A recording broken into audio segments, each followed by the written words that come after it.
What's up, my friends? How you doing? We're here to talk about Magic the Gathering in conflict, specifically in the Shandalar and MTGO arena. I guess I shouldn't use arena because arena is another, well, whatever. Anyways, let me grab the live stream link, share that in the Discord, and then we will have discourse.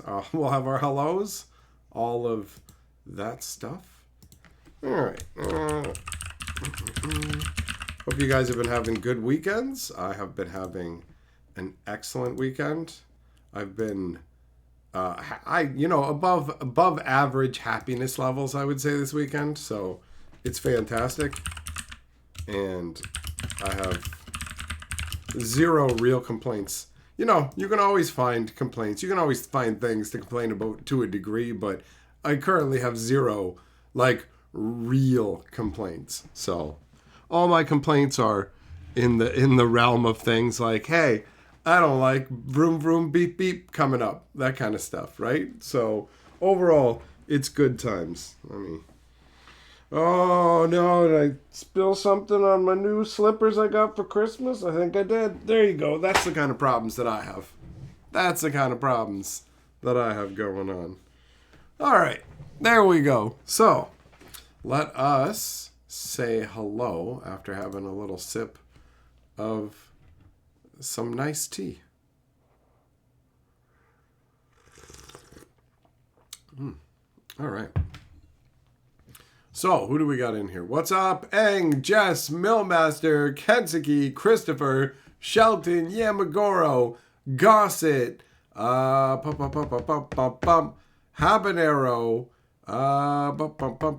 Christmas, Angron, Dominic, Otto, Error, Peterson, Breakstop, Juglum, Gianna, Eric, Shane, Ape. Okay, I think I've helloified everybody. I believe that has been accomplished. So, you know what? This is the perfect kind of stream to have a poll, considering we're talking about Shandalar versus Magic the Gathering online, right? So let's set that up. Who wins? Bam. And then we got first, I give them the title. It's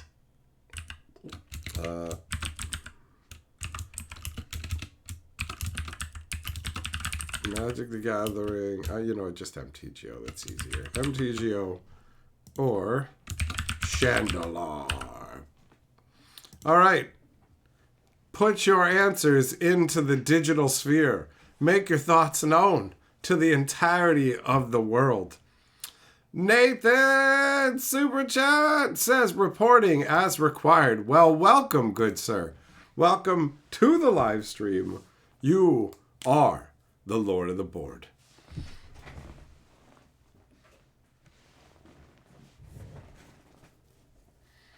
Kensuke, your complaint is you develop tinnitus. You're working, ignoring it so it goes away. Yeah, that's obnoxious, right? That's when you have essentially that sound that you get every once in a while where you have that tiny little high-pitched noise in your ear. It's like, that kind of a thing, right? But under normal circumstances, you only hear that for a brief period of time, which actually signifies you not being able to hear on that particular level anymore. Like, you know how there are, what's it called? There's apps and things like that will play sounds that only kids can hear. So kids will use it in school to annoy their classmates and teachers won't hear it. And malls in some places will just play that music out of speakers out front of their place. So for anybody who's 22 years or younger, they hear all kinds of crazy noise and we hear nothing because you just lose the level of hearing in different tiers, right? Just each little step. Boom, boom, boom, boom, boom. So when you hear that little and then it's silence, that's the last time you're ever hearing that particular frequency ever again. Dun, dun, dun. Break stop, my keyboard sounds so satisfying. Well, I'm glad that you like it. It's triggered some people. Some people have left comments on live streams afterwards going, I think my favorite, the one that made me laugh, was keyboards glued. This guy's keyboard's glued to his microphone. I thought that was funny, and there was other people just complaining, saying that it made the whole thing unwatchable. And I can't really take anything that over the top seriously. It's like, yo, if clackety clacking of the keyboard for 30 seconds or whatever is too much for you, then I'm bound to do something else that's going to set off your delicate sensibilities. So I'm not particularly worried about it, right? So, people enjoying it is the good side of that. So I'm down for that. Peterson, you haven't played either, so you have no opinion. Well, I mean, yeah, if you haven't played either, buddy, how are you supposed to have an opinion?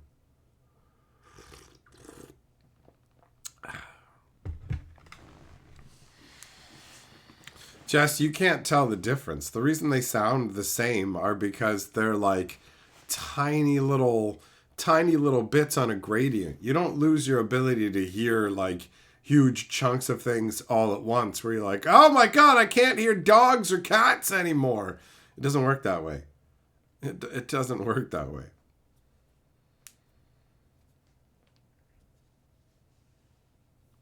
Kansuki, oh, you got one ear that works way better than the other. Well, I mean, I guess it's better than having two bad ears, right? You get one of those cones, like you see the old timer ear cones. Stick part of like essentially a Victrola to your head. 8 clickety-clack keyboards are the best keyboards. Not knowing enough about Shandalar to talk about it, that's fine. Obviously, there's going to be multiple people who have no experience with one or the other platform, or both, because they're both old. MTGO came out in, 2001? I think I have an MTGO pin in here somewhere. I have so many pins now. I love pins. They're awesome. All right. Oh, yeah, I got a cool little magic backed pin. That's pretty nice. I like that. I like that one. All kinds of stuff in here. So many pins in this box. It's not even my entire pin collection. Is it not in here? Or is this it? Oh, I found it. Okay. Magic the Gathering Online. So this was Wizards of the Coast like first full-on digital offering that wasn't a learn to play Magic or a limited offering. Like MTGO has all the Magic cards and you can play the different formats and stuff on there. It's all on there. And it's got a secondary market that you can trade your cards on and sell your cards on and all that kind of stuff. So it is the closest digital equivalent to real Magic that exists. Mill Masters membership message says, let's face it, people who care more about what your keyboard sounds like instead of what you're saying probably want a slick channel to lie to them anyways. That's fine. You know what? I mean, I get what you're saying. They're going to want something particular, right? So if they want somebody who's got everything's perfect and it's all just a facade, that's fine. Everybody has different desires, right? So you know what? Fuck them, bro.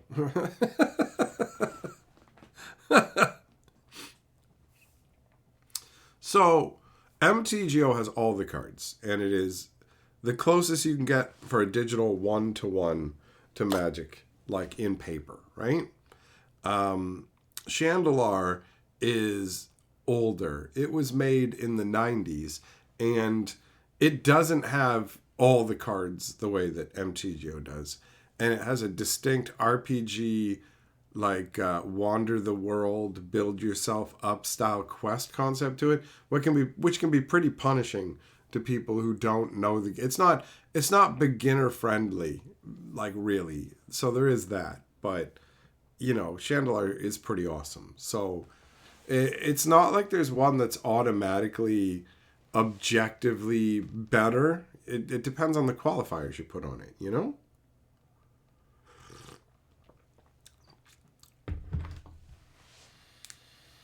Eric, Shandalar was the OG MTGO and Arena. I mean, when those both don't exist, Shandalar's the only one, right? Peterson, the first time you heard of Chandelar was watching me play it last year. Well, we're going to be doing another playthrough this year. We're going to be bringing Chandelar back. that is definitely on the menu. It's a matter of when, not if. So that's definitely coming back. Been thinking more about that. That's actually part of what led to this stream title, was just thinking about the older ways to play Magic. And I feel like if you don't like the RPG aspect of Shandalar, then MTGO is obviously going to be the hands down winner. But if you haven't tried both, Shandalar is a distinct beast where you get to play Magic, but you're playing Magic under different conditions than you're normally accustomed to, right?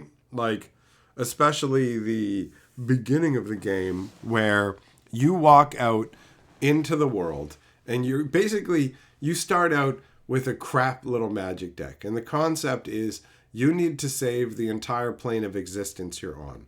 There's a planeswalker that's trying to essentially take over the plane. Now, there is a protective magic around the plane that prevents anybody from actually being able, like any planeswalkers, from being able to access the plane. And if I'm not mistaken, that might have something to do with that ruby ring that's buried with the body. Anyways, I don't want to get sidetracked with too much stuff. Let's just stick to the fact that you are essentially a regular level mage, right? You're not a planeswalker. You're just like a decent power level mage. And you have to stop this planeswalker from gaining access to the plane. The planeswalker can't do it on his own. This evil being can't do it on his own. He needs help from the inside. So there are 5 different high wizards that represent the 5 different colors of Magic. And each of them obviously being the ultimate caster of spells of that color, right? So they basically need to take over towns. They need to take over points of civilization. If they can capture multiple locations that are inhabited by a bunch of people, they can use the power in those areas to basically dispel the magical sphere around the world and let this evil planeswalker in. Now, these wizards don't know. They're not actively evil like we know we're working for somebody evil, but at the end of the day, they're actively taking over towns, attacking towns with their minions, taking them over in a bid to destroy the planar shield that exists, right? So you have to go out and battle the minions. Like, you walk out with essentially the equivalent of like 4 or 5 random booster packs shoved together. That's the equivalent of what you have. And you play against opponents. Like, imagine if you had like just started Magic, you owned 6 booster packs worth of cards, and then you went down to the FNM and you just got raffle stomped by people playing fully built decks. They just whipped the dog shit out of you. That's the beginning Shandalar experience.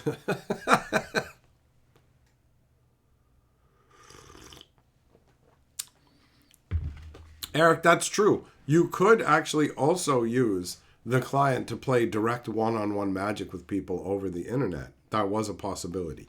So you could just build regular decks using the cards on it and play with people. It's been so, I did that like a million years ago, but it's been so long that I forget that part of Shandalar, right? So you're right. That is an extra aspect that actually bumps Shandalar up a number of points on the chain.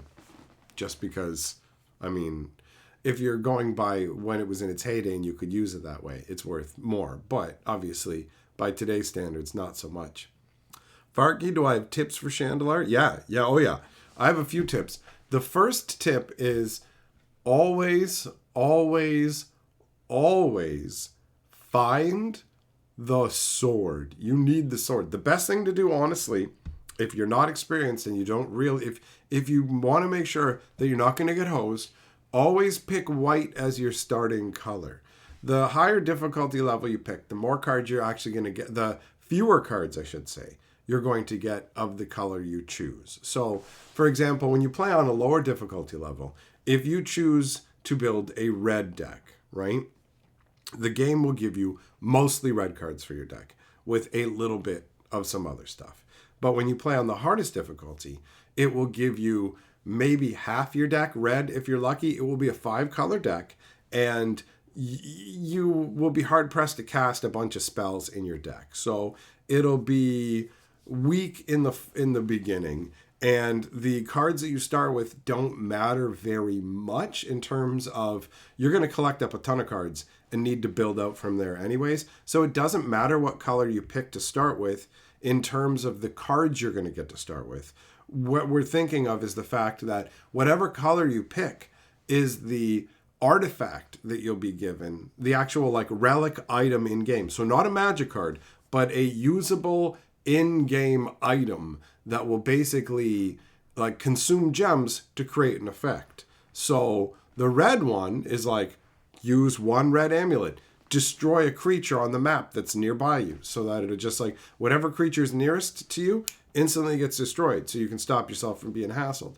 But the white one, that lets you activate it to jump to the defense of a town that's under attack by those wizards. So the wizards send their minions to attack the towns, and then you can instantly jump to protect the towns, because protecting the towns is the most important thing in the entire game.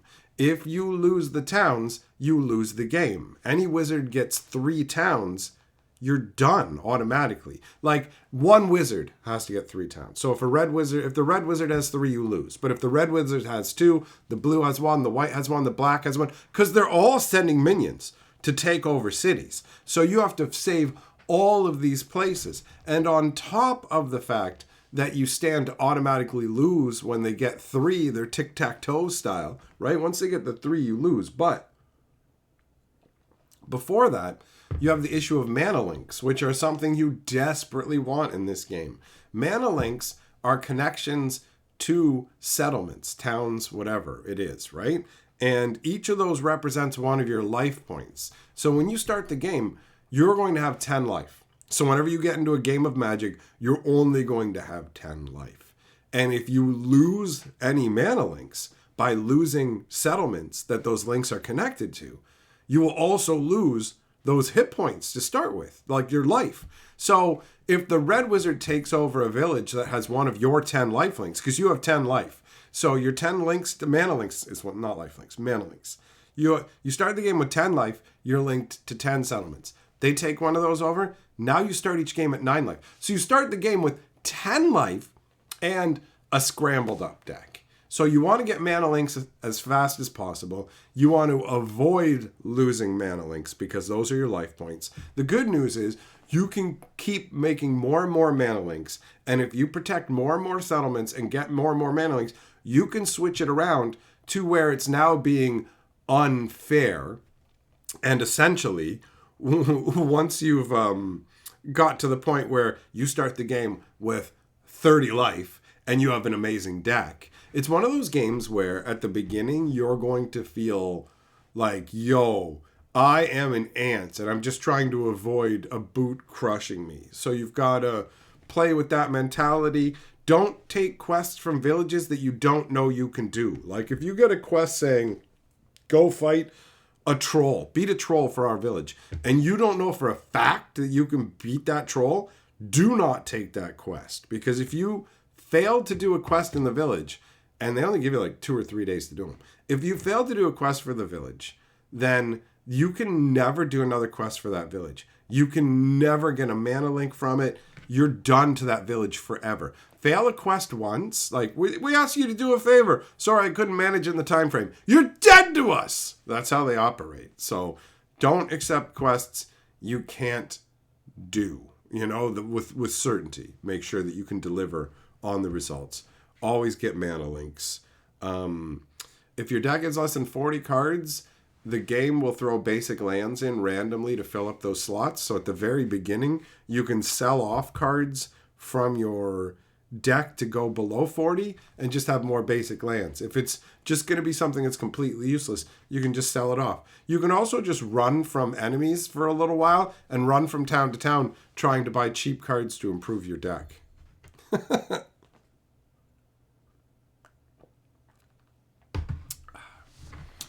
Robotic, you thought it was describing Magic 2013 on Xbox? That'd be like a Duels of the Planeswalker game. Dublin, Universe Beyond cards will be showing up in Arena this year. So things like the Spider-Man set, all of that will be showing up. Quill says, this summary of Shandalar is a more compelling and competent story of conflict than Wizards has put out in 15 years. Shandalar has great flavor to it, you know?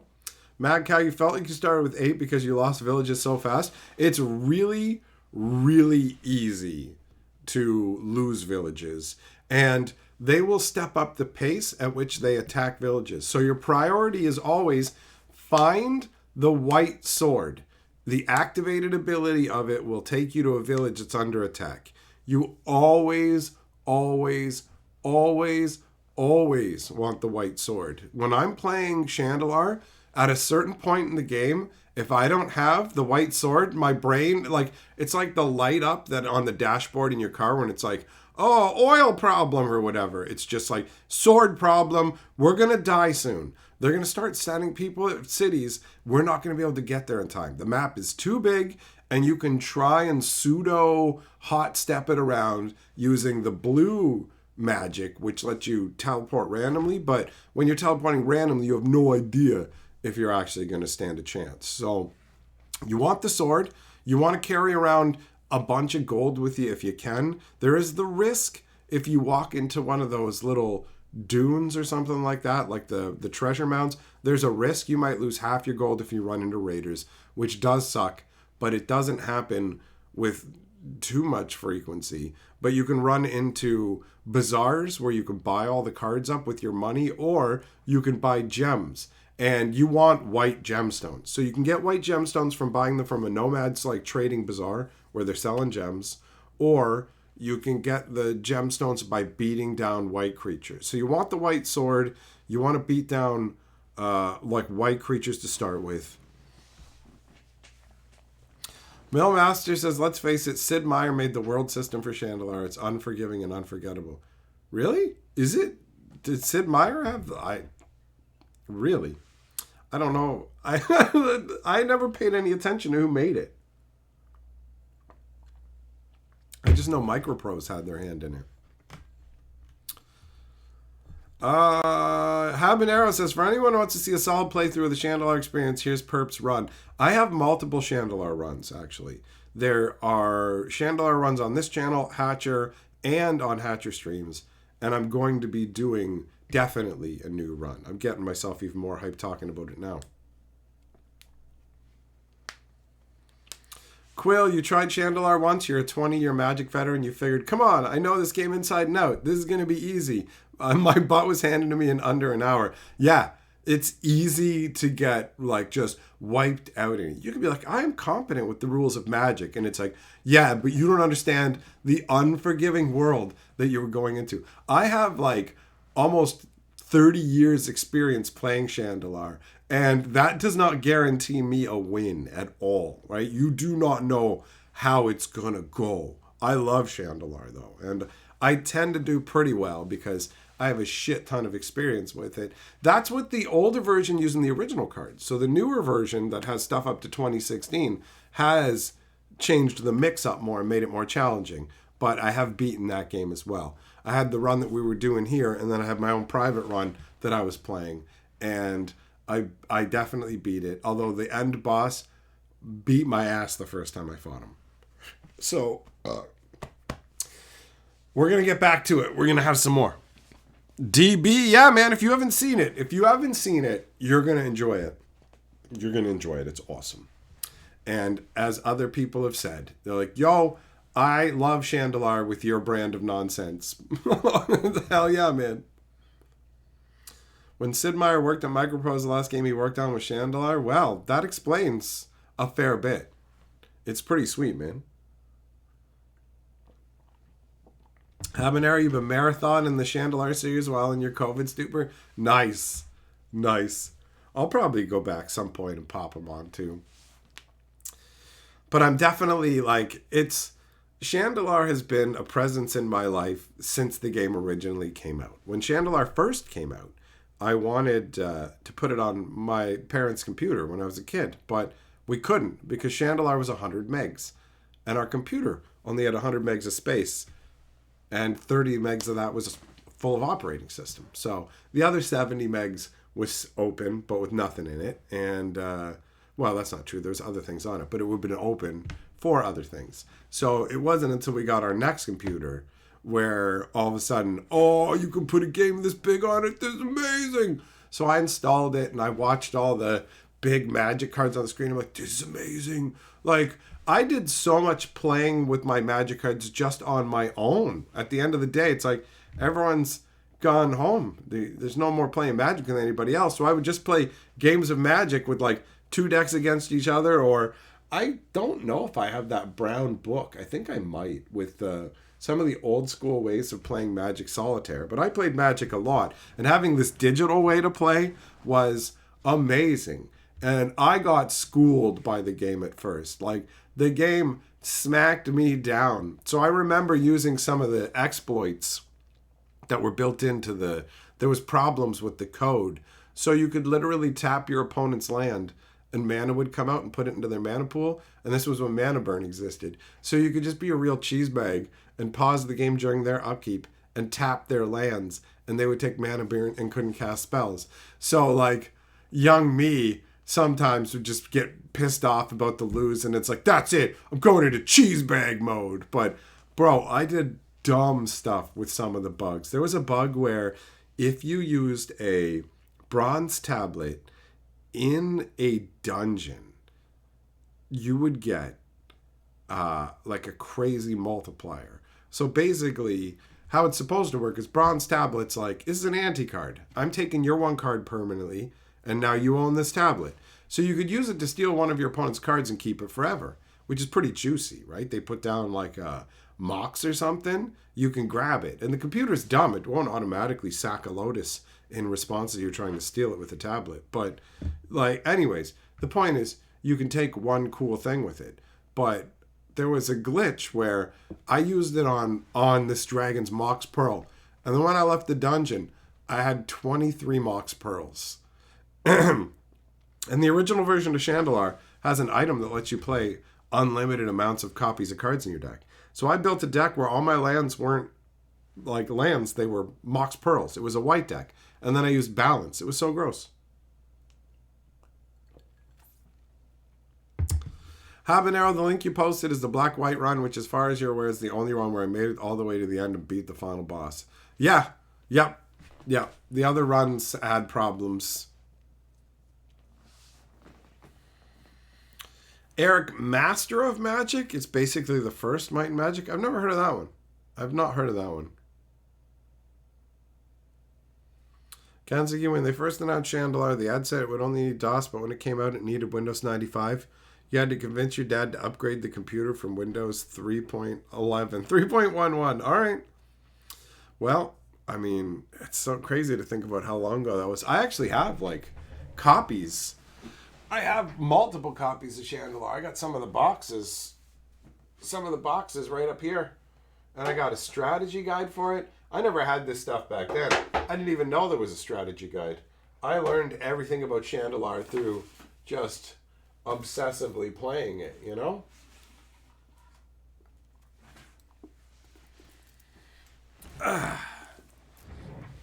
So yeah, I've got the big fat strategies and secrets.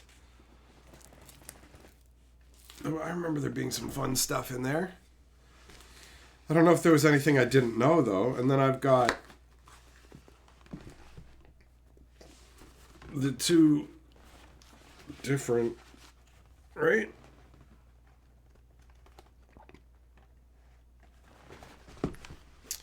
So which is the difference?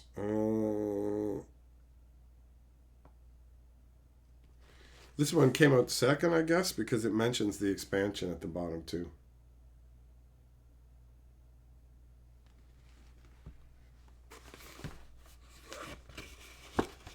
But yeah, everything's in here, right? The Jusum Gin.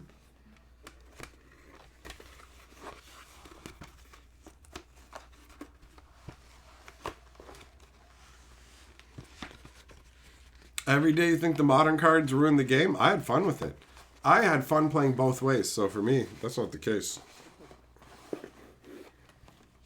And then there's the other disc. I remember I had a copy of this that I kept, like, from the earliest days from the 90s. There are very few things that I kept, but it ended up at some point getting lost. Wait. Oh, yeah, that goes in there. Okay.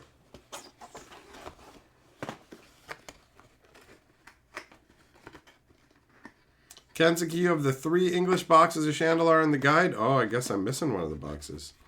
I guess I am Shandalar incomplete still. Oh, I'm going to put these back up. Got to keep my magical relics safe, guys. Put them on the old historical archive shelf here again. Yeah, man. Shandalar. Shandalar has such a great vibe to it. It has such a great vibe. And MTGO, for its part, I have had a lot of fun with over the years as well, right?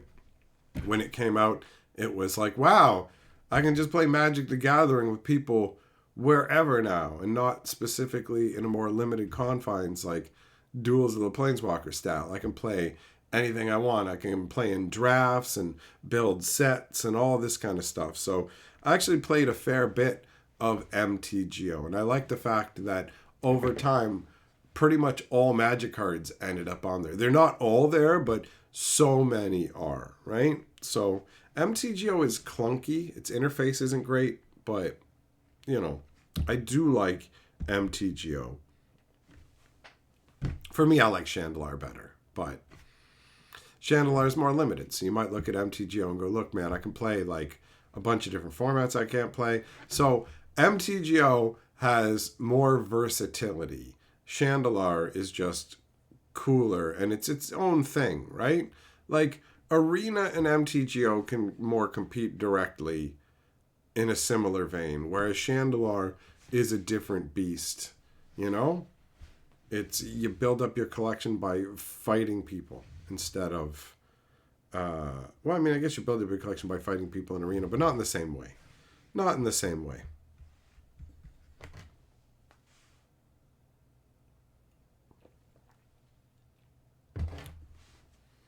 Mad Cow, one of your cards on Shandalar is Wild Mongrel art instead of Fisher. Somebody must have changed the art in the art file. That's my guess.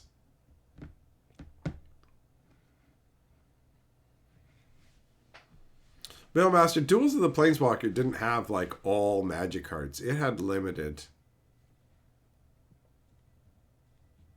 Oh, we're talking like Duels of the Planeswalkers, like the series of games that were released for Xbox, PlayStation, whatever. That's the Duels of the Wizards uses the same names for different things, and you just end up with Christ, sounds like it'd been cool to have a live service Shandalar. Oh yeah, Shandalar is such an awesome concept. Like, I would play it so much, and there probably would be some way they could like monetize it as a thing, but it's just, I doubt it would ever be as profitable as what they're already doing, you know? Millmaster, Duels of the Planeswalker is another name for Shandalar.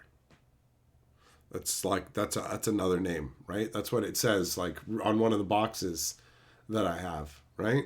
It's not actually called Shandalar on any of the product like material in terms of the big logos and stuff. I just called Shandalar because that's literally what it is.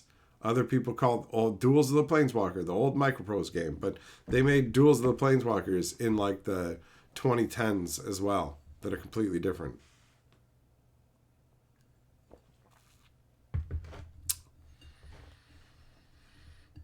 Al, I never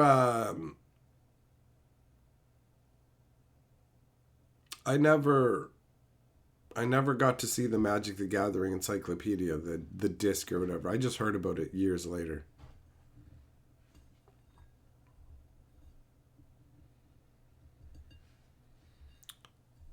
Oh, Christ, you don't like Arena, eh? Well, that's fair enough. You know what? There's a lot of people who don't, and I've had long periods where I stayed away from it. And I was just like, But, you know, I've been playing it pretty steadily for the last year or so. I've been enjoying myself. So I enjoy it when I am, and when I'm not, I don't bother with it. I don't spend any money on it, so it's purely an enjoyment factor. So if I'm ever not having a good time, I just shut it down. But I have been.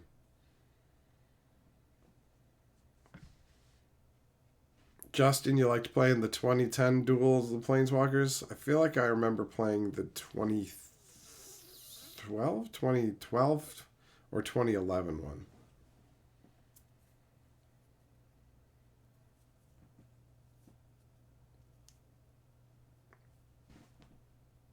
Oh, Jess, your new gear, eh? All right, buddy. Well, hopefully it works out for you, man. Christ, for you, anytime a game introduces daily missions, it turns it into a job or chore and you can't do it. I absolutely understand that. There's games that you'll play and they'll be like, log in for 5 cone dongs. And it's like, what's that? And it's like, cone dongs are currency you can use to speed up builds and buy cool items. And it's like, can I buy them with coins? Yes, 10 million coins equals 1 cone dong. Oh. Yeah, you can get them by buying them here in the store. Oh, and you have to wait 2 hours to do this. But you can get a few cone dogs every day if you log in. And if you log in for a month straight, then you get 10 bonus cone dongs. And I'm just like, no, I'm good. I'm good. But like, for me, the way Arena works is, so you just have a bunch of starter decks and other stuff I can already play with. And just by playing Magic, you're going to give me gold and booster packs? It's like, yup. And I can use those for drafts and things? Yup. Okay. Cool. So I'm just having fun playing Magic and enjoying myself. That's it. Are there things that could be improved about Arena? Hell yeah. It's not perfect and it's greedy in a bunch of ways, but doesn't trigger me with the same like free to play, you have to, like, it's all this gated whatever. Magic's like, you can play Magic all day long as much as you want. And for the first 15 wins every day, we'll toss something in for you on top of the fun of playing Magic. Here you go. Here's some gold. Here's some experience to go down a path to get booster packs. Like, every day, they go, hey, you know what? If you play red or green cards today, we'll give you like 500 gold. And then also, if you play and win like 4 games, we'll give you 500 more gold. You can get a free booster pack every day if you want, or a free draft every 5 days, just for playing Magic the Gathering. And you never have to spend a penny if you don't want to. Can you do everything with it? No. Boy, how much money do you have to put into paper Magic to actually be able to play and whatever? I will always like play paper Magic better and play it and want the cards and whatever, right? That's what I started with. That's what I got into. That's what I spent my money on, all of it. Like, I can't spend money on Arena because it's not real. It's not real. And other people spending money on it doesn't bother me because it's your entertainment dollars. What do you want to spend them on? Some people want to spend them on a casino. Some people want to spend them on going out to a fancy restaurant. Some people want to buy a video game. Some people want to put money into a game where you can spend money in different ways. Whatever. Enjoy yourself. So some people go, I don't want to deal with all that. If I want to do like 3 drafts in a row, I just want to pay and be able to do it. Okay. Knock yourself out. Everybody has different ways. Different things make different people happy. So for me, I just enjoy playing to the point where I have so many resources in my account right now that other people would go crazy to be able to use them, right? Like, I have 600 some odd thousand gold, 8,000 gems, maybe only 6,000 gems now. Hundreds and hundreds of wild cards, like 12 or 13 draft tokens, all kinds of cards in the collection as well. So like, but I mostly just currently like messing around with the precons because they're fun. I'm having a good time with it. So it's all a matter of perspective, but I get that I'm not letting a game turn into a chore for me and whatever. Peterson, you got a version of Magic that wouldn't let you play anything on your opponent's turn. Yeah, no thanks. Gianna, Sonic hot dogs are $1.50 on Thursday. All right, let's go. Let's go. Millmaster, the old Magic games were really limited, and they would have like puzzles too, in that you have to figure out how to do something in the next X turns, like defeat your opponent in the next 10 turns, or survive this. And like they had a very particular way to do it. So the games would be frustrating if you really knew Magic, where you're just like, but there's other ways to do this with what I even have. And the game would go, you lose. And I'm like, I don't lose. Next turn I win. I literally win. You didn't say I had to win in 5 turns or anything. Like, if the ones that say you have X number of turns, fine, whatever. But there were ones that didn't have set number of turns. And it would just tell you lost. And it's like, I didn't lose. I had the win next turn. There was literally nothing he could do to stop from losing next turn. There is no card. There is nothing that he could have done in this instance where he could have lived. I won next turn, and you're telling me I lose. It's very aggravating to have a game that doesn't understand how things work tell me, oh no, you lose. No, I don't, game! Hated it. What up, Tricky? How you doing, buddy? Spurl, what's up, man? Shelton, yeah, Shelton Super Chat says, my entertainment dollars go right to Hatcher's wallet. Hell yeah, big boy. Hell yeah. You know what? You're lord of the board for that one. I raise my mug. I raise my mug. Hell yeah. Hell yeah.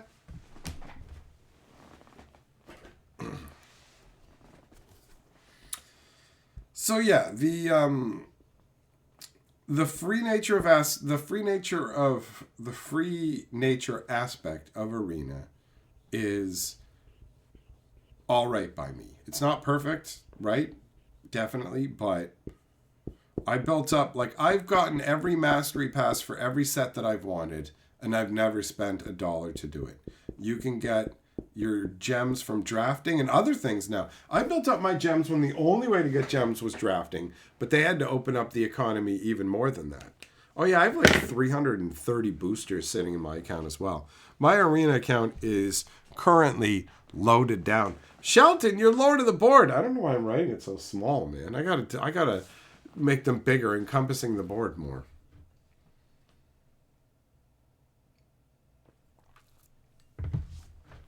Ryan, is Pauper Commander a real thing? That's a good question.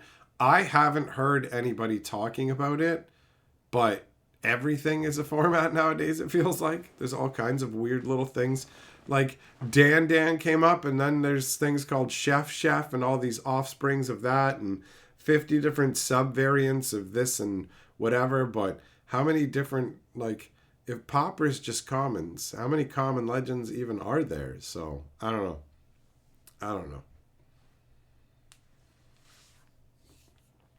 Tricky, you've been molded into a Nightwalker. That's why you're missing the streams. Well, fair enough. But you're lurking in the dark depths, bro. You got a little break to come say hi. That's always good. Juggle him. Nope. I've never said to myself, let's hatch a plan. I've never gone, do you say, all right, let's juggle a plan. Because, you know, your last name's kind of like juggling.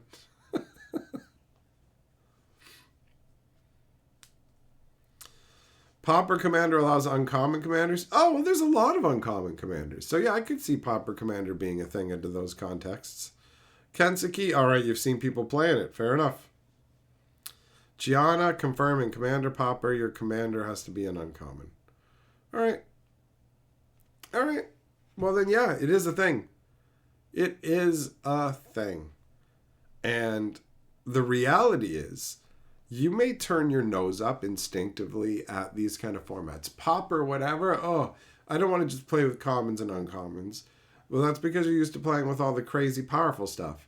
When you're all playing with uncommon, like, your brain might just be averse to it because you're thinking of the idea of using this weak stuff compared to the powerhouse stuff you've already been encountering. But if everybody's using this lower level stuff, then you're not going to be on the back foot, right? You're basically going to be on even footing. So as a result, it seems like, why not give it a shot? You might actually enjoy finding out, oh yeah, Magic can be fun when the games aren't over instantly with crazy power. They don't have to be a legendary either. Oh, well, shit. I didn't know, Pauper Commander plays it fast and loose. Okay, so here are the rules of Pauper Commander. Anything can be your commander, any rarity. So you can have mythic rare. You can have a mythic rare land as your commander for Pauper Commander, right? Fine, man. Okay.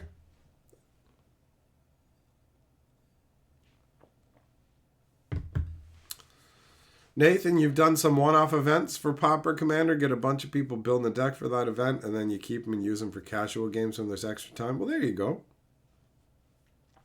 Like the starter deck duel. When everyone has a precon, then it's fair. Roughly, yeah. Yep.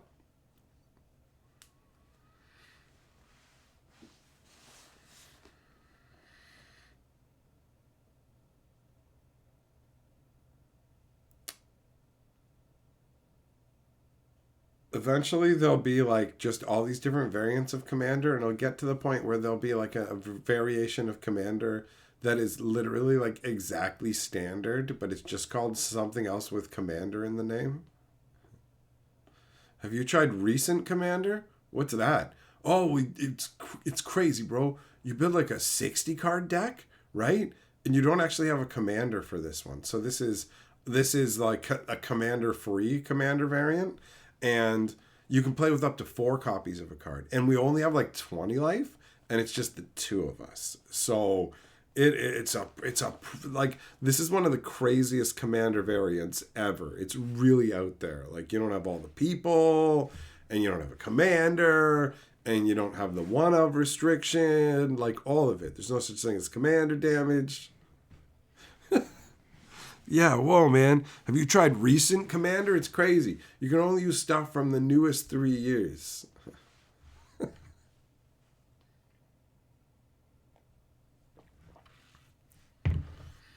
Nathan, your Azra deck loses to Finn the Fang Bear every time. Well, Finn's pretty strong, dude. Finn is solid. Jug, you remember the first time you saw a banned card list at the store and was like, what the hell is this? Yeah, I remember seeing the big paper list taped up on the wall and reading it and being like, huh, interesting. Millmaster, we're going to design a live Shandalar event. Like, how awesome would that actually be? That would be pretty sweet. Makes me think of like the Boy Scout, like wandering through the woods, fighting them with your swinging your swinging ball and chain. That's just like a dusty ball filled sock, right? And they give you little hearts that are your health, and you just run through this gauntlet in the woods, fighting them and wailing on their shields and ducking and dodging and making it through the forest. You guys ever do that? That shit was cool. That was cool.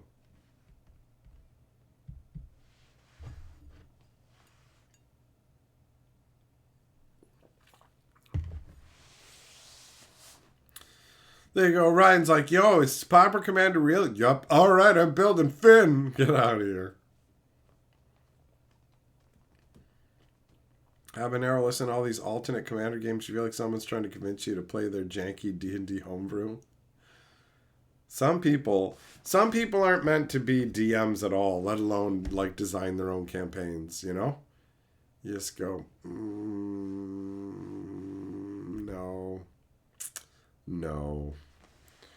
You're listening to them and just like, oh, I've made a mistake. I have made a mistake joining this campaign. Oh, man. What a great weekend it's been. What a fantastic weekend it's been. I'm in high spirits. It's nice. I'm feeling good. I'm feeling happy. I'm not sick anymore. I'm not feeling stressed. I'm looking forward to the future and the good times that are coming, right? Hell, I'm going to the mall with Carly tomorrow. We're going to get an ice cream sundae. So that's going to be pretty sweet. We gotta return some vitamins and get some slippers. But it's going to be a nice day out either way.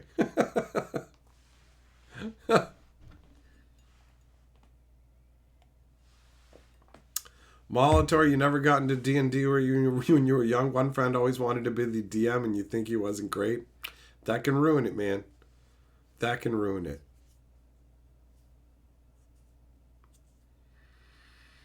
Yeah, I played D&D with a lot of different DMs. Joglam, I will. It's gonna be fun, man. It's gonna be fun times. It's gonna be fun times. Sometimes that shit feels like a chore and whatever, but I don't know. Lately I've been feeling more like getting out. So even if it is for something as mundane as returning some vitamins, going for an ice cream sundae sounds good. Mad Cow, my Amazon Link song is mad catchy. I'm glad you like it, buddy. I'm glad you like it. And speaking of which, I need to get a drink anyway, so let the beat drop. Don't be a dink. Use my Amazon link. When Hatchet goes for a drink, bookmark that Amazon link. Don't be a bitch. You gotta scratch that itch. Bookmark that Amazon link. I got fucking bills to pay, y'all. Use my Amazon link. This is gonna take some work.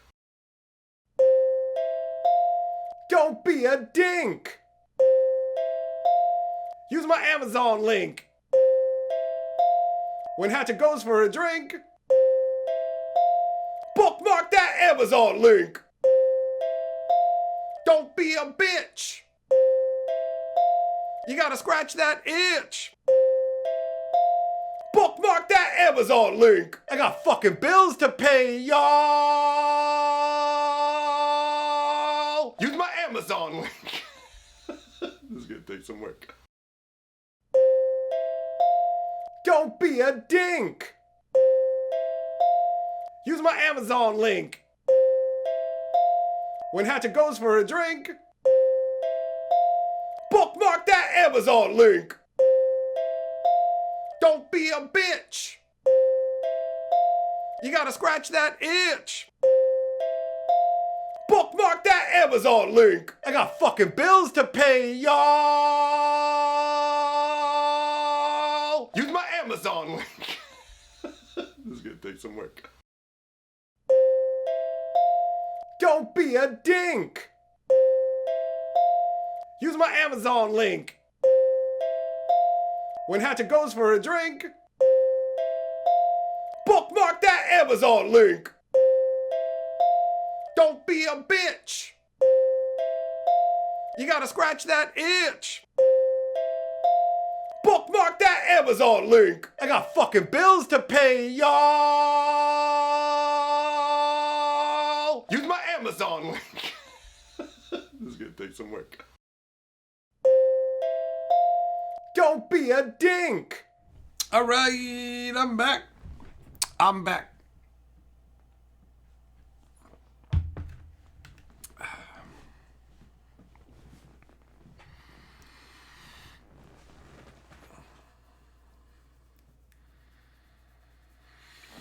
Oh, yeah, you guys like that tune. It's fun.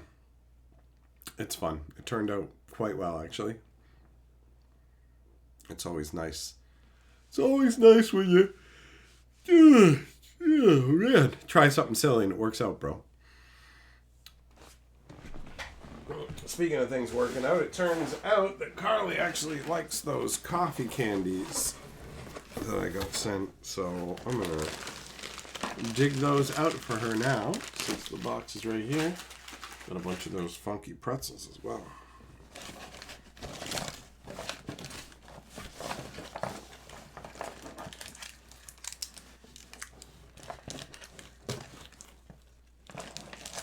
What up, Lame? How you doing, buddy?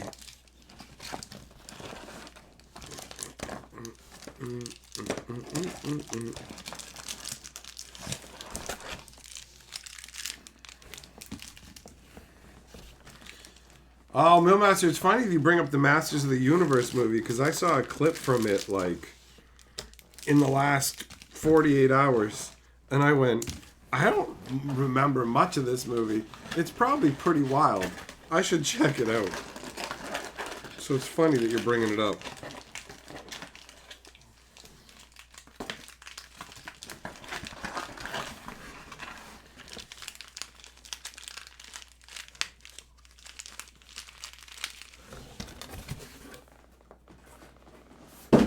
All right, there we go. What up, Nishimoto? How's it going, bro?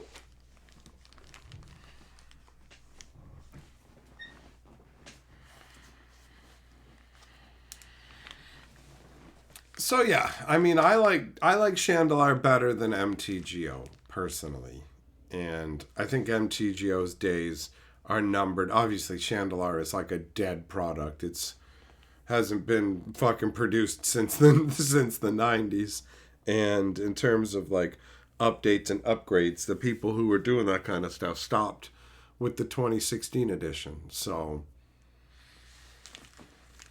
I'm just happy to have both options and like the originals, all of it. It's good because every once in a while, even when I wasn't really playing Magic at the time, you know, or I'd like taken a break from Magic altogether, I would still get the like bug for Shandalar. I would want to play me some Shandalar.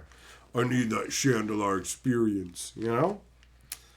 It's not just the playing of Magic, but also the struggle for power and seeing if you can make it through as it gets more intense the closer you get to actually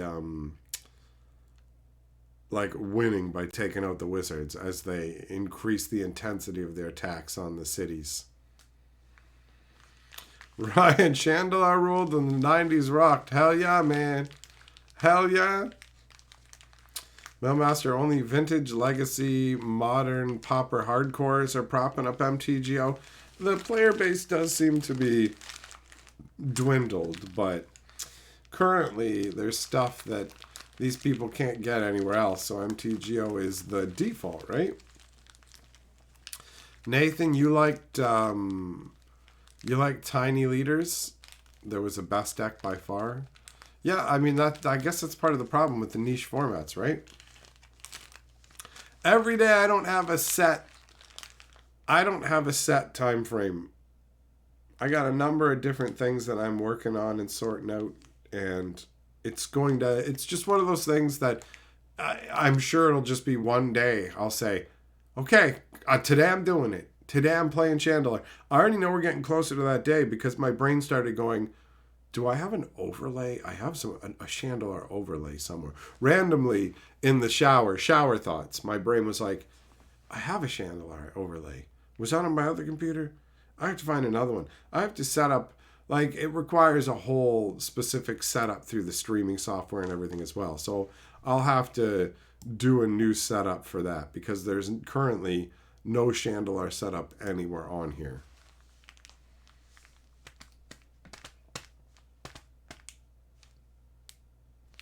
Yeah, Habanero, exactly. Chandelar does give Magic an edge that it doesn't have when it's just playing card game after card game, which is still fun, but not as good. Mailmaster, yep, if they make another client that has all the old cards that can play old formats, that'll be it for MTGO. Spurl, anteing cards in Chandelar is definitely one of the big draws. Getting to improve your deck by beating down opponents and winning cards does harken back to the days when we used to play for each other's cards at the beginning, right? It's because that's how it was. We used to literally play for each other's cards. I like winning stuff in ante. Plus, it means you get to use the ante cards, which means you get to play the most broken Magic card ever, which is just pay 1 black, draw 7 cards. Pitch your hand, draw 7 cards. You have to ante another card, but that almost never matters. Every once in a blue moon it does, though. And then it sucks. But, you know, mostly never matters. Casey heard Chandelar and came running. Hell yeah. Chandelar's the goodness.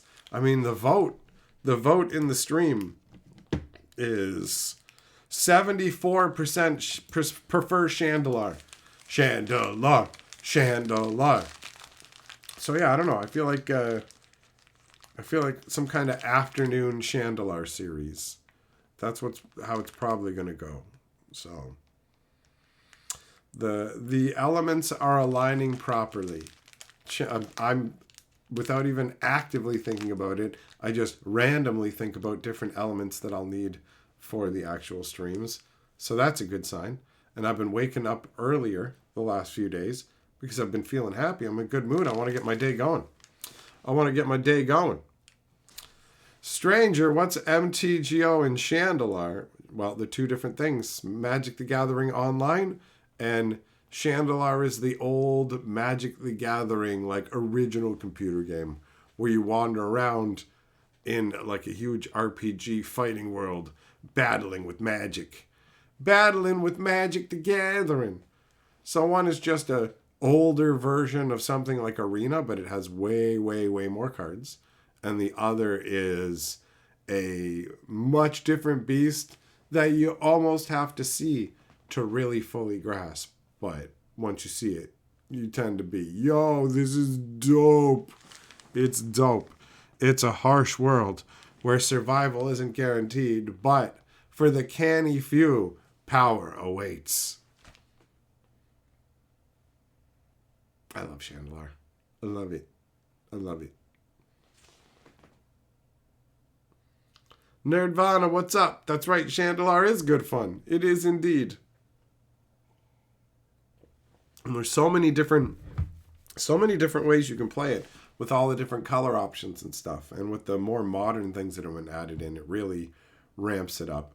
My one friend described my play style as trying to take all the girls home because I want to do everything. I want to grab like every different thing. Does it fit my strategy? Maybe not, but I want it. And I cram it into my big like 90 card green deck. But oh man. Last time I had the green beacon that made the insect tokens. There's so many options. So many options. Ugh. Yeah. So yeah, I love both. I love both Chandelars. Guess waking up earlier is making me yawn. But you know what? I did actually run around a lot today. So we went around a lot more than usual. Me and Carly actually went on a big long walk to go down to Port. That was nice. That was a pleasant time. But I guess it's also eaten up some of my energy reserves. Nishimoto back when Craw Giants were the tits. Hell yeah, bro. I loved Craw Giant. Are you kidding me? 6'4". They're so big and smashy. Just bam, bam, bam. Coming in. Get some. Yeah, bro. The more we talk about this and the more I think about it, the more I just want some Chandelar action. The more I wants it. So, it won't be too long, but it does require a very particular setup because that old software does not interact well with my streaming crap. So, it messes up my resolution and everything else.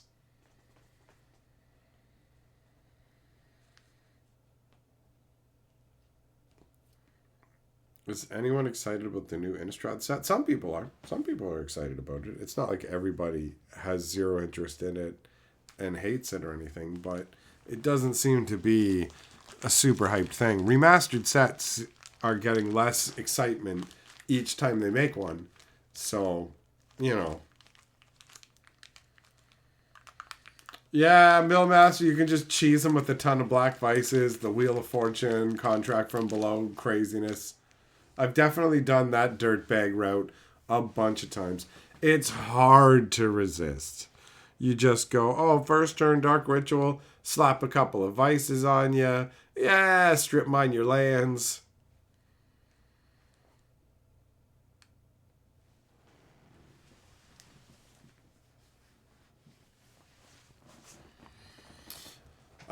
Magpie, your deck got way more powerful when you realize you could play all three or Mox Rubies. Yeah, bro. They don't have any like restricted rules saying you can only play one, and it feels dirty and degenerate. Moxes feel gross. Like slap 4 or 5 Moxes in a deck, just throw a James Tome in there, and you're just drawing cards off it. Like, oh, it's so good. It's so good. It's so good.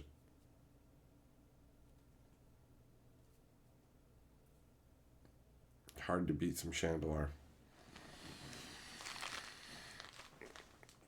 Arena definitely isn't as good, but that's not what this stream's about anyways. We were talking about MTGO versus Shandalar. So I'm falling in on Chandelar side. I weigh in fully on Chandelar side. MTGO is okay, but ultimately I never feel myself pulled back to it. I have an MTGO account, but I never feel myself drawn to actually play on it. So at this current time frame, Shandalar is the clear winner. The next run, you start building stasis and angels and moats, and somehow still end up with a ton of black vice and copy artifacts. It's just because you just pick up one card, and then you're just like, oh, well, I got this one. I guess I'll just grab this other one. It's a slow progression until you become what you hate. Peterson, you liked the other remastered sets because of anime style cards? Yeah, they have a different treatment this time, so they're looking to spread it around because there are other people who don't like the anime treatment, so they want to get cards that those people want, right? Were there cards left out of the Dominaria and Ravnica remastered sets I would like to have seen in there? Wartooth probably, but I'd have to look over them because I don't remember what was in those sets. It's been a while, you know?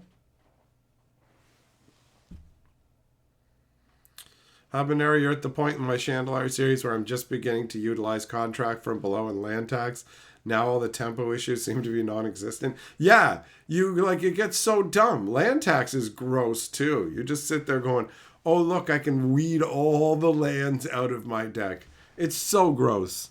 It's so gross. There's so much grossness in like every color. Every color. Oh, so good. Kensuke, you like MTGO because you put $0 in and cashed out $8,000 a year? Or $8,000 across the other years. Either way, nice. Nice. Yeah, I don't know the exact... I definitely didn't cash out on that level, but I know I got more money out of MTGO than I put into it because I played in some drafts and I built some sets and then I sold those sets. So the amount that I sold those sets for exceeded the amount I put into MTGO by quite a bit, but definitely not on that level.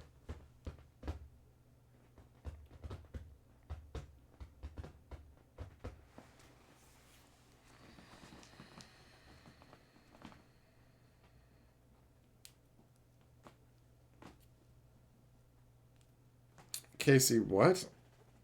There's exploits like Ring of Maroof with Dark Pact? The game has created the card from the ring, which won't get kept normally, but if you make that card your opponent's ante, you do get to keep the card. So you use a Ring of Maroof to put a card into your hand, then you put that card on top of your deck with Dark Pact? Or with something else and then Dark Pact? That seems convoluted.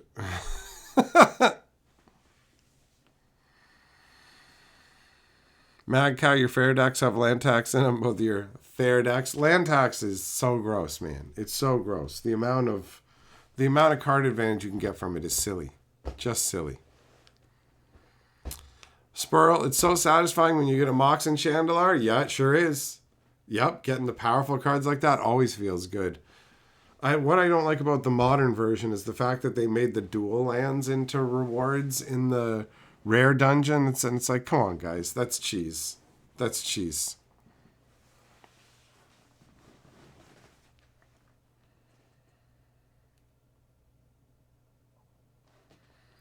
Kensuke, okay. You just had like loads of good popper singles, and then they spiked on MTGO, and you were just sitting on a pile. Fair enough, man. Fair enough. Every day, is there anywhere where someone could buy Shandalar? I think you can only buy like physical copies of it, so you'd have to go on eBay or something like that. There's no client like GOG or Steam or Epic that actually has Shandalar available.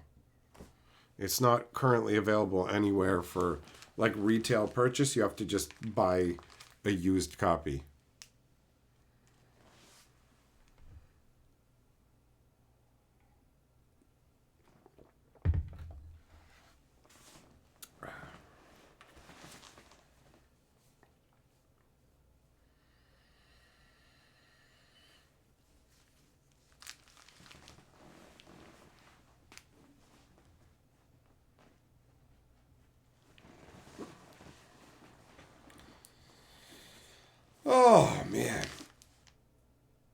it'd be dope if they'd continued on with like Shandalar being a real thing, but whatever. I'm just glad it exists. I'm glad it exists and I can still play it.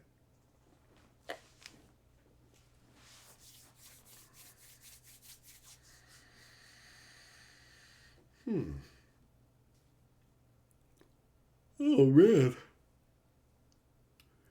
Oh, the yawns are coming on, boys. Damn. What is going on? Well, it has been a long weekend. So, I suppose it's to be expected. I don't normally do this, but I picked up an apple pie on my journeying today. Wartooth, yeah, it'd be awesome if there was a remaster. It is an awesome game. It's awesome. Like, full on. It's sweet. I've done a number of playthroughs. Argument over whether pineapple belongs on pizza. Well, I mean, depends on if the people getting the pizza like it. That's really it. It's that simple. It's just another topping. I don't want it on my pizza, but I don't give a shit if other people do. It's not like if someone's like, hey, are thumbtacks a pizza topping? No. Well, they can be if people like them. I mean, people put sardines, gross, weird fish on their pizzas, so... Pineapples doesn't seem like that much in comparison, bro. Ugh, fuck.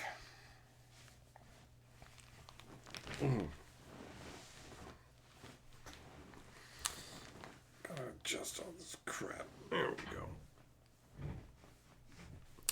Juggling, how are my bees doing? My bees are doing great, bro. I have just upped my ability to process my bees. There was an Oblivion frame, though, instantly killed them. Basically, forced them through the life cycle instantly. It's not really instantly killing them. It's just forcing them through their whole life in an instant. So I wanted one of these. You normally can only find them in these underground strongholds. And I found a stronghold, and I could not find one of these Oblivion frames. And I've been going without them forever. So I finally just created another dimension that had strongholds in it. Went and found one of these strongholds. And lucky for me, I landed exactly in a room that had treasure in it. Open up the treasure chest, though, and it was just a piece of tin. I'm like, oh, come on. Turn around, treasure chest in the corner. Open that up. Not only is there an Oblivion frame in there, there's an extra one. I just went, oh, what? This worked out so well. I made this other world, found the stronghold with ease, and immediately got the frames. It's like, thank you. I should have done this a long time ago.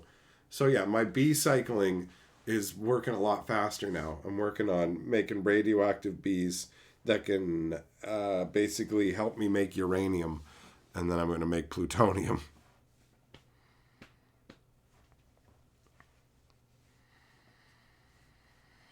Hot dogs and fries on pizza. Well, I mean, if you cut up a hot dog into slices, how different is that from pepperoni or sausage, right? Fries does seem weird, though.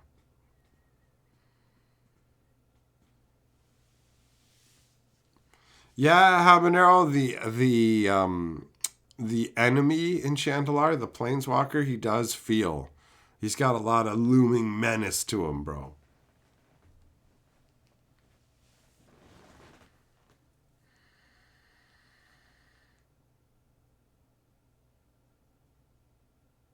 Yeah, man, Shandalar is definitely better.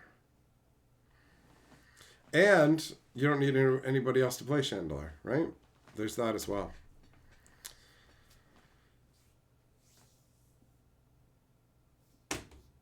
Yeah, when it comes to pineapple on pizza, I just pick the pineapple off. I'm not eating it, man. But it doesn't ruin a pizza for me. The same way that, like, for example, putting pickles, the pickle juice and all that. That's going to make it a no-go for me. Wasn't one of the planeswalkers a mermaid? Those aren't the planeswalkers. Those are the five high wizards. And that's the blue one you're thinking of. That's the blue one. Each of those guys has like 35 starting life, but as you defeat their minions, their life total goes down. And every different wizard has like an ultimate minion that you can't actually win cards from, and those minions' life totals go up as your life totals go up. So the strongest enemies get stronger as you get stronger, and you can never win anything from them. You can only stop yourself from losing to them. Juglum, you want pizza now? I feel you, man. I feel you. I could go for some pizza. Taco pizzas are a thing, so are pad thai pizzas. People can say anything's a pizza. I can throw bath beads on a pizza. Oh, it's a bathroom spa pizza. Whoa. Oh. I put human teeth on this pizza. It's a human pizza. Whoa. Eat my teeth. Grind my teeth down with your teeth. Right?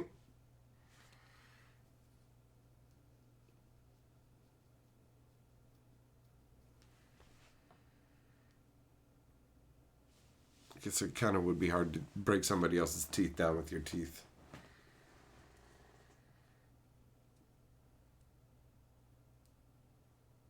Jug, you don't have any. I don't have any, and I'm not going out. And it's 10:30 at night. Well, then sit there without your pizza and fucking stew in it. All right? Stew on your pizzaless evening. I won't have pizza either. But I will have some apple pie tonight.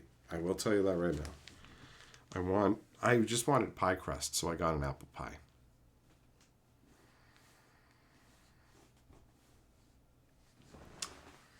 Weird super chat says, I sacrifice a blue stained glass bead for a ray of frost as a DM. What happens?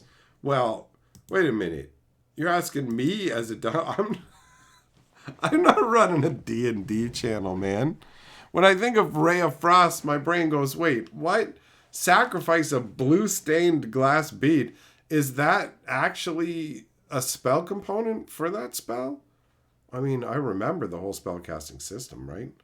Verbal, somatic, material, all that kind of stuff. But I don't remember Ray of Frost, right? Having a blue stained glass bead. Or is this a magic riddle? A blue stained glass bead, is that supposed to be the blue mana from an island? From some weird special style? And some random actual magic card? And then DM stands for deranged magic player? As a DM, what happens? You were supposed to use a sapphire. So, unfortunately, an ice elemental freezes your ball bag off, and there will be no future lineages. The prophecy has been smashed, and you're in you have let down your entire village. That's what happened. You can't use glass, you gotta use gemstones. You gotta use gemstones. Ate a used Band-Aid and burnt hair pizza. Now we're getting into some avant-garde, some modernist pizza.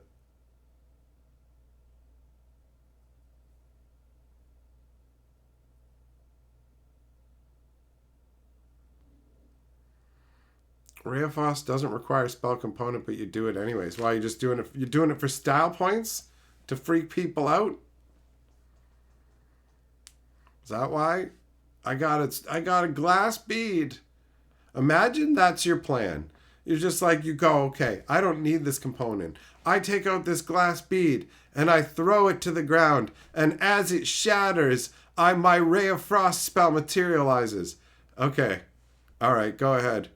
Roll. And then you roll. Okay, so the glass bead hits the ground, but it doesn't break and it bounces. You're just like, no, but I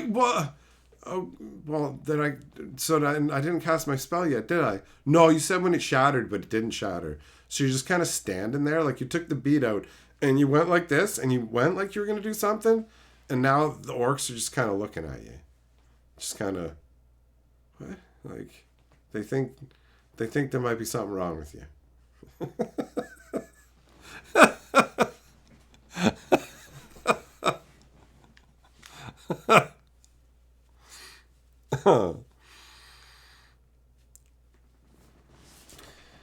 Oh, it's been so long since I had my D&D books, man. I wish I still had those. I wish I still had my D&D books full of all the spells and monsters and all that good stuff, cuz I don't I don't remember a lot anymore. I used to know a lot more, but haven't played it in a long time.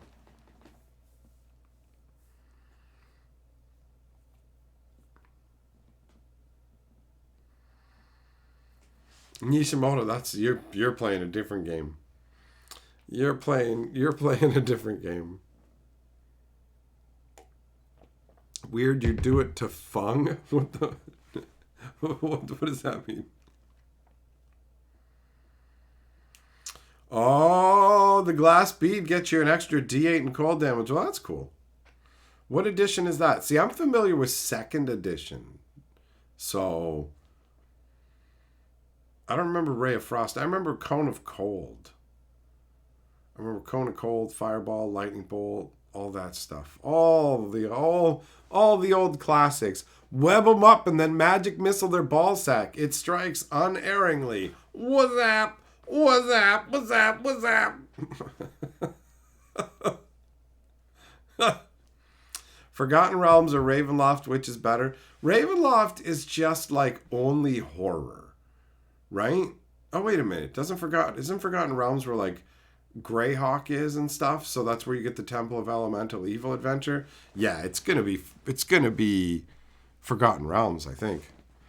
Ravenloft has some cool stuff, but it's all just different realms of like horror, essentially. Habanero been reading all the 5th edition books like crazy. Just started your new 5th edition game a week ago. Nice.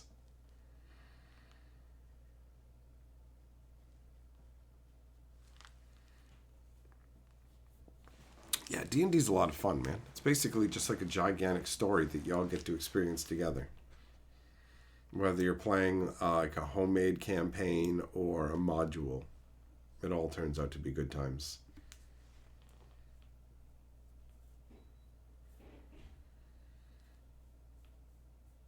And wizards are really cool. I like magic. Ryan, yeah, you're down with 2nd edition. Hell yeah, buddy.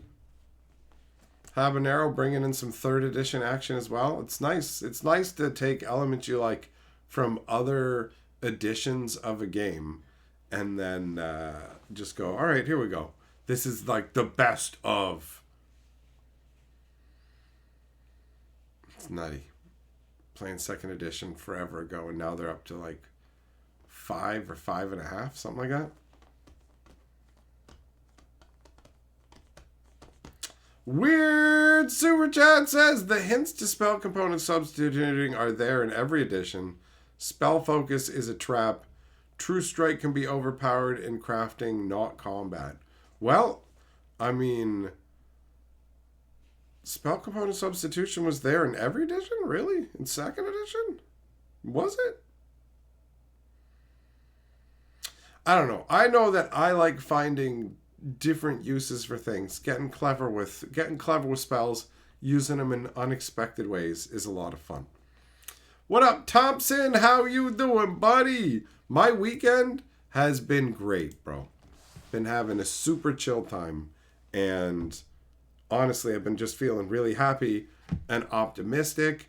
And after the period that I had of being sick, I got sick for a while, and it put me in kind of a, I would say, a low mood for a bit, and I'm not feeling that at all. I'm on the good times train right now, and it's sweet, bro. It's sweet. So this weekend has been nice. I'm looking forward to going and having an ice cream sundae with Carla. No, is it a Sunday? We're having some kind of ice cream tomorrow, so it's going to be fun. It's going to be fun.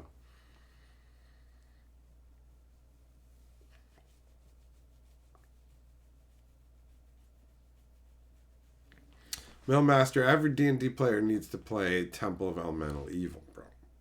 Temple of Elemental Evil is where it's at. That's where it's at.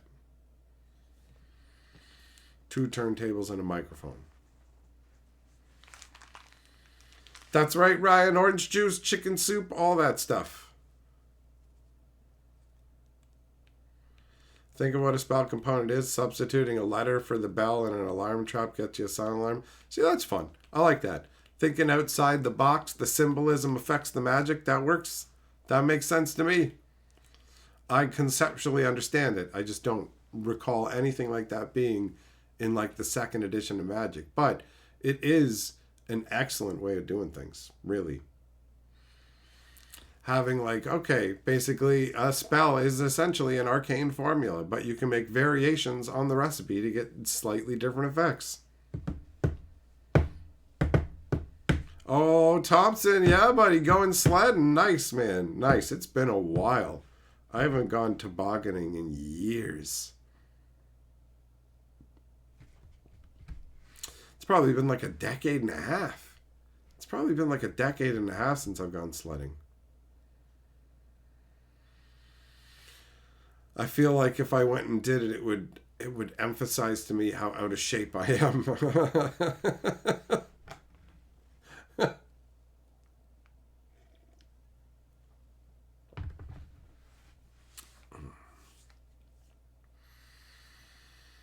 Man, yeah, I played so many different D&D campaigns over the years with all kinds of different friends.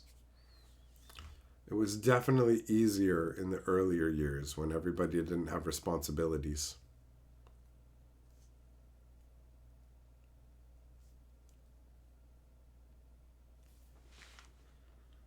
Oh.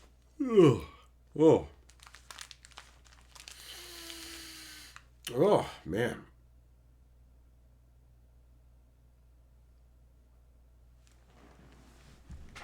All right. Oh, fuck. Do I remember Spelljammer? Yeah, Spelljammer was like fly a spaceship around. I didn't really care for it.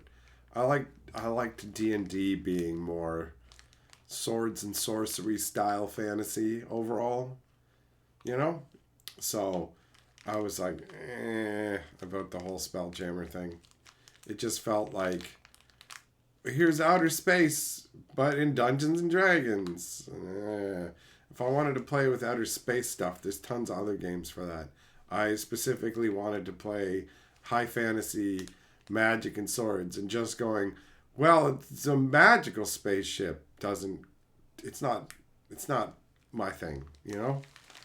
It ain't for me. It ain't for me. That's how I felt when I looked at it.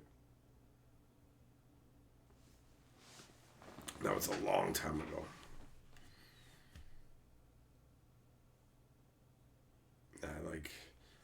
I like magics. I like swords, all that kind of stuff.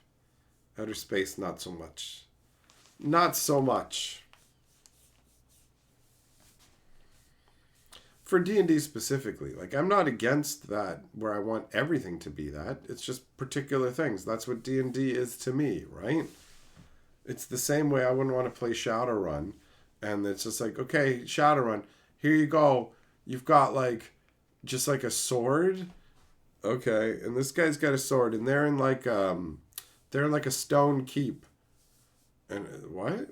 Yeah, and there's like, you know, there's no deckers or cars or what? Yeah, everyone ride horses. Yeah, and has bow and arrows and stuff. How the hell is this Shadowrun? You know? Like that's the thing. There's lots of different things, and I like them to be separate. And I don't really play a lot of space games either, really, you know? Like space role-playing games.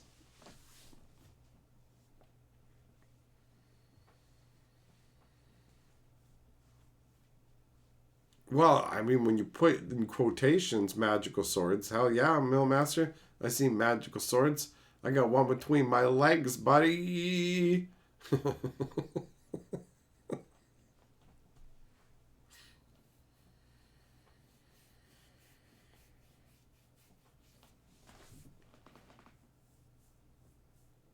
Oh, I forgot these were here.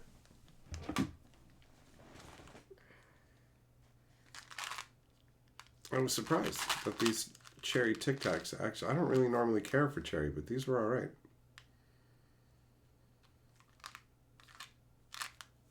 They don't even put any, like, calorie information on these packages.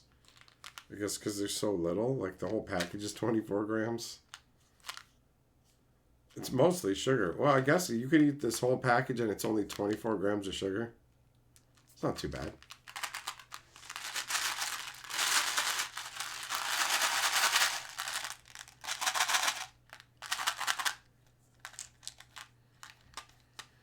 Juggling the Sega Genesis Shadowrun was awesome. The Sega Genesis Shadowrun was alright, yeah. I liked the Super Nintendo one better.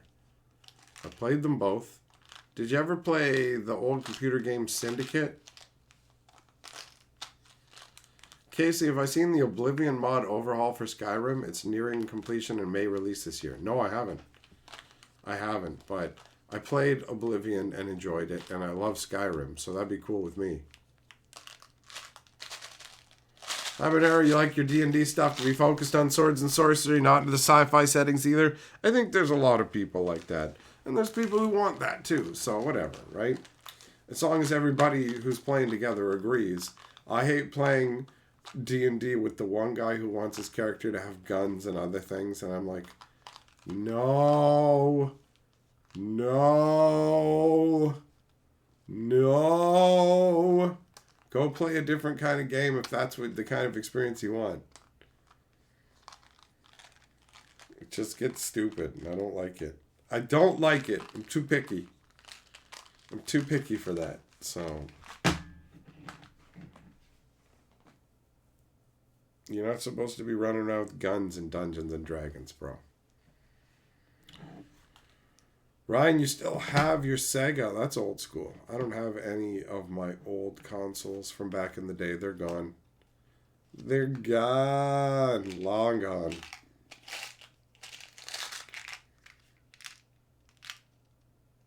I don't even have that many possessions that I've had for a long time, really. It's like a handful of them. A couple of pieces of furniture, you know? You know? Alright, well, thanks for coming and hanging out, my friends. I got stuff that I needs to do, so I'm going to get going. Thanks for being here, and I will catch up with you guys again soon. Have a good night. Stay safe.